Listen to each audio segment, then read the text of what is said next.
Assalamualaikum warahmatullahi wabarakatuh. Salam damai sejahtera untuk kita semua. Om Swastiastu, Namo Buddhaya, salam kebajikan. Jangan pernah melupakan sejarah atau jas merah nasional. Kerusuhan Maluku, senjata dari Jakarta. Maluku dinyatakan terlarang bagi orang luar. Status darurat sipil kembali diusulkan. Militer tidak dipercaya. Udara Ambon kembali menjadi gelap.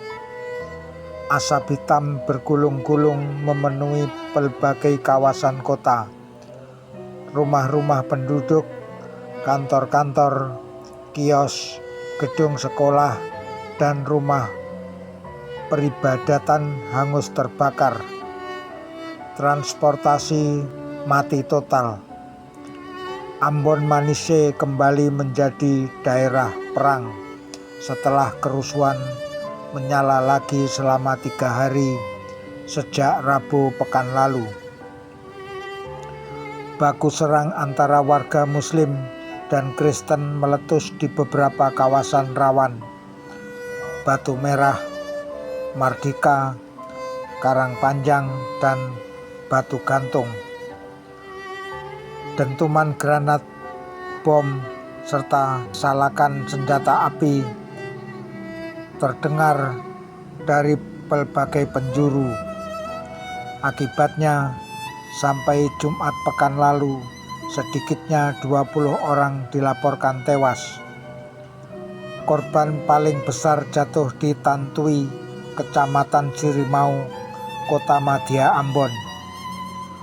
Ratusan perusuh menyerang warga Tantui, bahkan termasuk asrama Brigade Mobil (Brimob), Kepolisian Daerah (Polda Maluku), Rabu pekan lalu.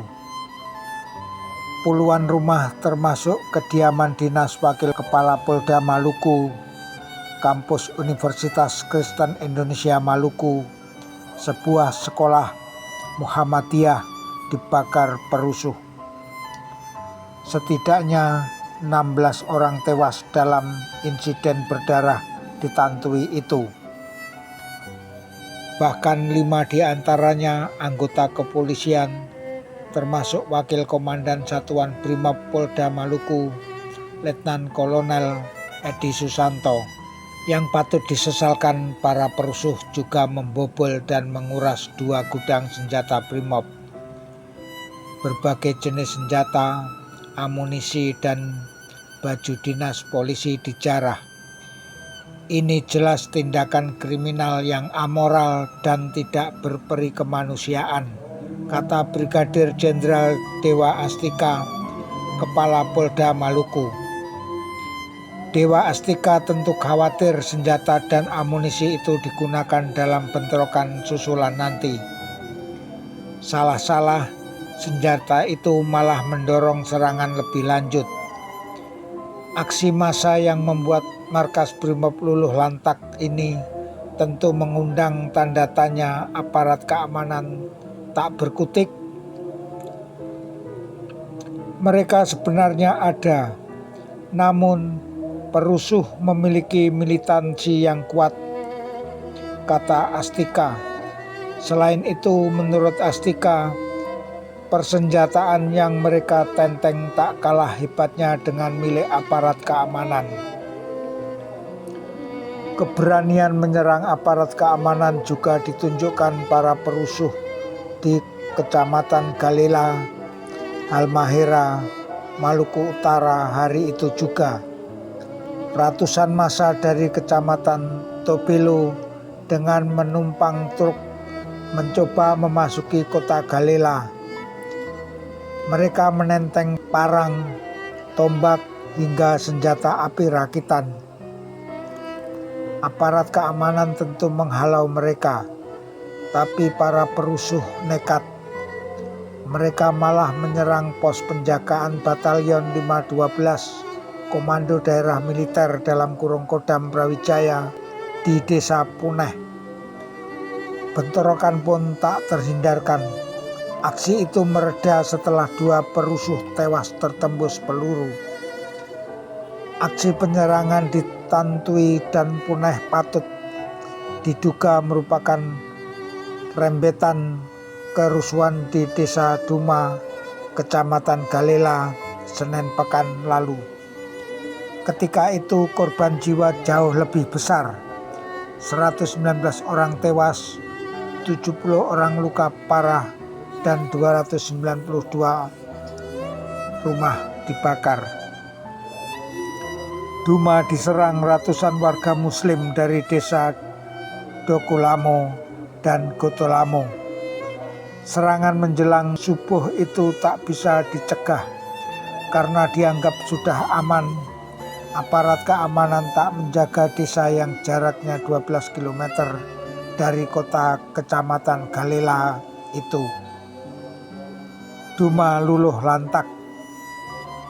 Tamrin Amal Tomagola, Koordinator Nasional Lembaga Rekonsiliasi dan Perdamaian Indonesia, menduga serangan itu adalah pembalasan atas penyerbuan warga Kristen terhadap Muslim di Duma Januari dan Februari silam. Mengacu pada informasi dari Laskar Jihad yang ditemuinya di Halmahera, Tamrin mengatakan bahwa warga Muslim sudah menyusun barisan sejak April lalu. Serbuan di Duma itu jelas sudah disiapkan warga Muslim di Halmahera Utara, kata sosiolog lulusan University of Essex, Inggris itu. Baku serang yang kembali merajalela ini tentu membuat pusing sekaligus mengherankan banyak pihak. Saya heran, kok tiba-tiba ramai lagi. Memang patut disayangkan, kata Panglima TNI Laksamana Widodo AS. Pemerintah Amerika Serikat (AS) ikut gemas. Kami amat terganggu dengan fakta pemerintah Indonesia tidak mau atau tidak mampu menghentikan berbagai pertikaian itu, ujar Philip Riker, juru bicara Departemen Luar Negeri AS. Kata Riker, Washington sangat prihatin.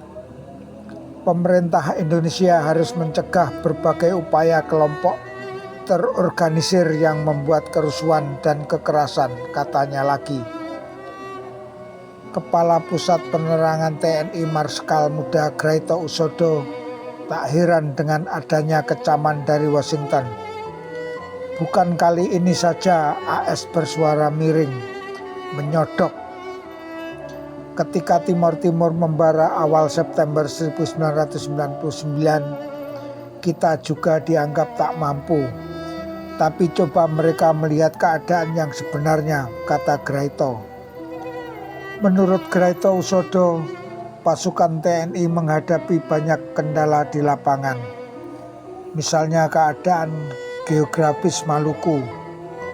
Pasukan kita tak dapat bergerak cepat dari satu pulau ke pulau lainnya, katanya.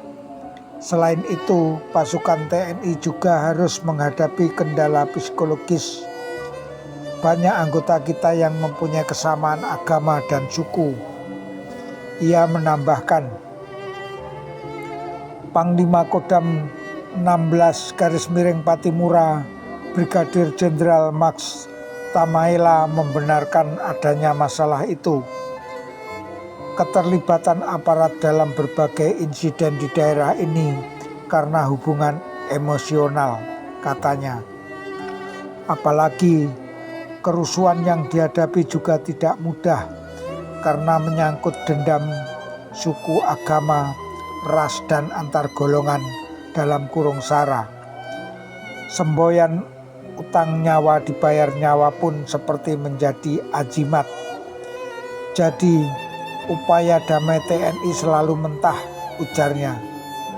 Apa boleh buat, Ketertiban harus dijunjung tinggi. Karena itulah fraksi Partai Demokrasi Indonesia dalam kurung FPDI Perjuangan mendesak supaya status darurat sipil diberlakukan di Maluku. FPDI Perjuangan tak menyampaikannya dalam sidang komisi, melainkan langsung lewat sebuah konferensi pers Jumat petang pekan lalu. Ini untuk mencegah jalur jatuh korban lebih banyak lagi, kata Cahyo Kumolo, anggota FPDI Perjuangan. Menurut Cahyo, masa darurat sipil ini bisa berlaku selama 3 bulan saja. Jika setelah masa itu lewat, kerusuhan Maluku tidak kunjung reda, barulah diterapkan darurat militer. Cahyo mengakui usul ini agak terlambat, sebab katanya ketika itu FPDI Perjuangan menunggu hasil pemerintah menjalankan pendekatan dialog antar warga, antar tokoh agama. Tetapi perang sara ini terus saja berkecamuk. Jadi kini harus diambil tindakan, katanya kepada Ketut Parwata dari Gatra. Pihak kepolisian RI telah menyerahkan komando pengendalian keamanan kepada TNI. Kita akan melakukan pressing tindakan tegas untuk melindungi rakyat, kata Kepala Kepolisian RI Jenderal Rusdiharjo kepada wartawan. Menurut dia, pihaknya sudah melakukan beberapa langkah pengamanan sesuai dengan petunjuk Presiden Kiai Haji Abdurrahman Wahid setiba dari lawatannya ke luar negeri. Gus Dur sendiri melihat kerusuhan berlarut-larut ini gara-gara campur tangan orang di luar Maluku. Untuk itu sejak saat ini Maluku dikarantina. Orang luar dilarang masuk ke wilayah itu. Gus Dur menuding pasukan senjata gelap itu tak lain dari orang-orang Jakarta. Di Jakarta banyak yang punya duit. Mereka ingin mempertahankan status quo, lalu ngaco di sana. Merekalah yang membiayai, kata Gus Dur dengan nada tinggi seusai salat Jumat di Masjid Jami' Al-Munawaroh, Ciganjur, Jakarta Selatan. Tanpa menyebut sepotong nama pun Gus Dur mengancam, orang Jakarta itu, saya ingatkan, tindakan Anda sudah terlalu jauh. Kalau memang kita sampai kehabisan sabar, awas, katanya geram. Bahkan Gus Dur mengingatkan bahwa mereka yang bermain api itu bisa dilindas rakyat.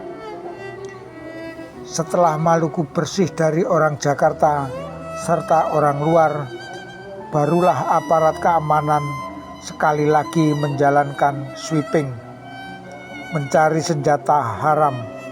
Tetapi para pengamat kerusuhan Maluku tampaknya berpendapat lain. Mereka sudah tidak percaya pada kemampuan TNI. Imam B. Prasojo, sosiolog dari Universitas Indonesia, malah menyarankan perlunya segera dibentuk Peacekeeping Force alias pasukan penjaga perdamaian dari Perserikatan Bangsa-Bangsa. Menurut Imam, pasukan penjaga keamanan ini tidak akan mengalami berbagai hambatan psikologis seperti yang dihadapi TNI. Mereka berbeda sama sekali dengan pasukan TNI yang ada sekarang, katanya kepada wartawan. Tamrin Amal Tomagola berpendapat serupa. Aparat keamanan sekarang bukan saja tidak siap melakukan pengamanan, mereka juga menjadi biang kerusuhan, katanya kepada wartawan Gatra, Kolis Bakhtiar Bakri, Nur Hidayat, Kuswara Setiawan, dan Mukhtar Tawe Ambon. Gatra 1 Juli 2000 halaman 36 dan halaman 37.